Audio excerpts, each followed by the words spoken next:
देखो, जैसे बीजेपी तैयार है वैसे ही देश भी तैयार है। और आज नारायण सेवा संस्था उदयपुर और अग्रवा विकास ट्रस्ट अग्रवा धाम जिला सिरसा की जो इकाई है उसके माध्यम से आज ये जो कृत्रिम अंग है वितरण समारोह आज यहाँ पर हुआ है। और बहुत से साथी यहाँ पर सारी कमेटी भी है और बहुत से साथी जिन लोगों ने अपना किसी न किसी रूप में अंग खो दिया, किसी का हाथ चला गया, किसी के पैर चले गए, तो संस्था बहुत अच्छा काम कर रही है। आज उसी में मैं सब साथियों को, उनके परिवारों को बहुत बहुत बधाई देता हूँ कि यहाँ पर आज उनको एक तरीके से नया जीवन दान तो नहीं, लेकिन वो अंगदान जरूर, जो अंग चला गया था और जिसको लेकर के वो कहीं ना कहीं बेबस और अपने आप को लाचार महसूस करते थे, वो आज एक सपना उनका पूरा हुआ।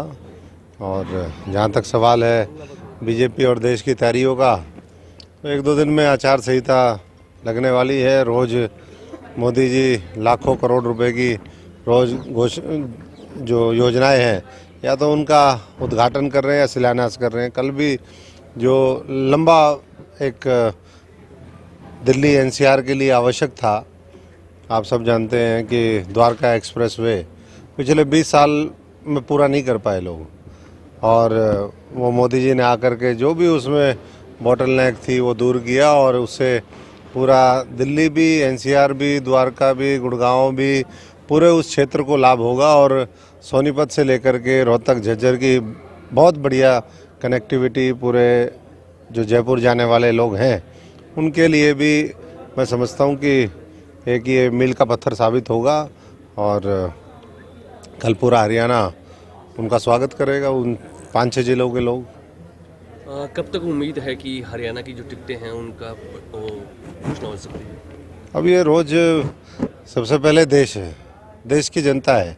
140 करोड़ लोग, गरीब किसान मजदूर, हमारी माताएं बहनें, आप देख रहे हैं कि कल उन्होंने अरुणाचल में उद्घाटन किया, परसों बंगाल से किया। आए दिन कहीं ना कहीं किसी न किसी रूप में कहीं मेट्रो नई का उद्घाटन हो रहा है, तो कहीं नए एयरपोर्टों का शिलान्यास, कहीं एम्स सुपुर्द हो रहे हैं। तो इसी तरीके से बहुत बड़ी बड़ी योजनाएं धरातल पर उतारने का काम उन्होंने किया है।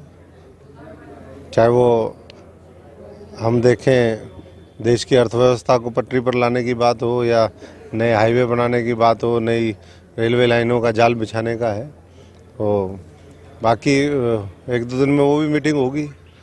तो जो साथी पार्टी को लगता है कि ये लोग जनता का दिल जीतने में कामयाब होंगे, कमल खिलाने में जिनकी विशेष भूमिका होगी, वो पार्टी उनको उम्मीदवार के रूप में उतारेगी। लेकिन ये पहले ही सबने कहा है कि कमल का निशान जो है वही हमारा उम्मीदवार होगा, और कमल के नेतृत्व में ही, मोदी जी के नेतृत्व में भारतीय जनता पार्टी 400 का आंकड़ा पार करेगी। एक आज घमासान हो गया है, बीजेपी की सांसद हैं विजेंद्र सिंह, वो कांग्रेस में आस्था दिखा रहे हैं, बीजेपी को छोड़ चुके हैं और ज्वाइन कर लिया उन्होंने कांग्रेस पार्टी।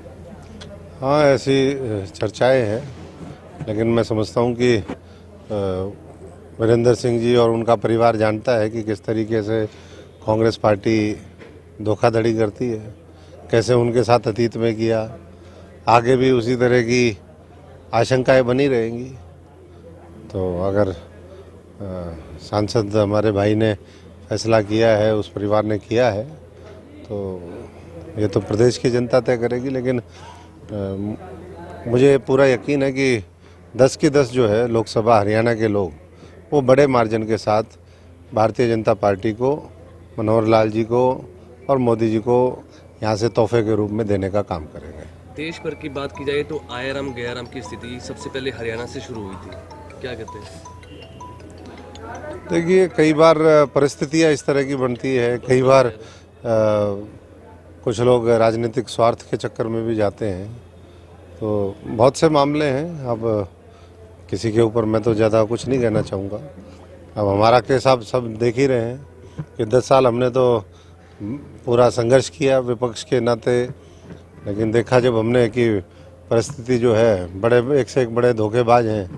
हमने कहा कि भाई उन लोगों के साथ चलो जो देश को बनाना चाहते हैं, देश को विकसित देखना चाहते हैं, जो 2047 का जो भारत है पूरे दुनिया का एक मजबूत राष्ट्र हो, अगले 5 साल में तीसरी बड़ी अर्थव्यवस्था ये भारतवर्ष बने, किसान मजदूर हमारा नौजवान उसको उसका हक मिले। तो एक तरफ हकों की लड़ाई के लिए है, मोदी की गारंटी है, और दूसरी तरफ जो है दिशाहीन विपक्ष है, मुद्दे सारे ख़त्म कर दिए हैं। कल भी आपने देखा ग्रुप डी की नौकरी मिली, सरकारी नौकरी हरियाणा के अंदर हज़ारों लोगों को मिली और बिना खर्ची और पर्ची मिली। तो ये इस बात का संकेत है कि हर वर्ग का ख्याल वो मनोहर सरकार रख रही है और केंद्र में मोदी सरकार रख रही है। सिलेंडरों के भाव कम आ गए, तो राहत और सशक्तिकरण इस देश की समृद्धि, शिक्षा, स्वास्थ्य, हर चीज़ को लेकर के इस सरकार ने एक अभूतपूर्व कार्य किया है। देश की संस्कृति, देश का गौरव, धर्म की रक्षा, ये सारा जो है वो भारतीय जनता पार्टी का उसकी विचारधारा में भी है और सैद्धांतिक लड़ाई उसके लिए लड़ रही है। कांग्रेस की क्या स्थिति देखते हैं पूरे हरियाणा में या देश भर में? जिस तरीके से कांग्रेस का मामला चल रहा है, तो कांग्रेसी तो खुद ही हरियाणा में तो कोई उम्मीदवार बनने के लिए तैयार नहीं, सब मैदान छोड़ के भागने के लिए लगे हुए हैं कि भाई मैं भी नहीं लड़ूंगा, मैं भी नहीं लड़ूंगा। सारे तो ये ऐसे ही हैं, पहले भी भाग के खड़े हो गए थे ये लोग। हमारे जैसे लोगों ने उस समय दंगल डांट के रखा था। लोग इसी तरीके से मैं समझता हूँ कि उनको सबको ये पता है कि कांग्रेस का जो मामला है अब बनने वाला नहीं है, लेकिन बहुत लोग फिर भी आशा और उम्मीद के साथ लगे रहते हैं। जो पार्टी अपना संगठन ना बना पाए, जो कार्यकर्ताओं की अनदेखी करे, जो पूरा घुटने टेक रखे हों जिन्होंने, और जिन्होंने लाखों करोड़, हजारों करोड़ के प्रदेशों में, देश में भ्रष्टाचार के जिनके मामले हैं, जिनके ऊपर कानूनी कार्रवाई हो रही है, कोर्ट ने कहा है कि 6-6 महीने में इनको अंदर डालने का काम करो। अगर कोर्ट, मैं समझता हूँ कि उसकी ठीक से हिदायत का पालन अगर हो जाए, तो अभी तक तो बहुत से लोग जो है सैकड़ों की संख्या में जो कांग्रेस और जो इंडिया अलायंस के लोग हैं वो अभी तक जेल में चले जाते। तो देश में 2024 से पहले लोग देखना चाहते हैं कि ये लोग जल्दी जल्दी जेल में जाएं और देश जो है तेज़ी से, जैसे मोदी जी ने हाईवे बना दिए, रोडवेज़ बना दिए और बड़े बड़े प्रोजेक्ट किए। एक ये भी प्रोजेक्ट के तौर पे हमें लेना पड़ेगा कि देश का भ्रष्टाचार जो देश में इन लोगों ने पहले फैलाया है उसको किस तरीके से लोगों को न्याय दे और इन लोगों को जेल भेजे।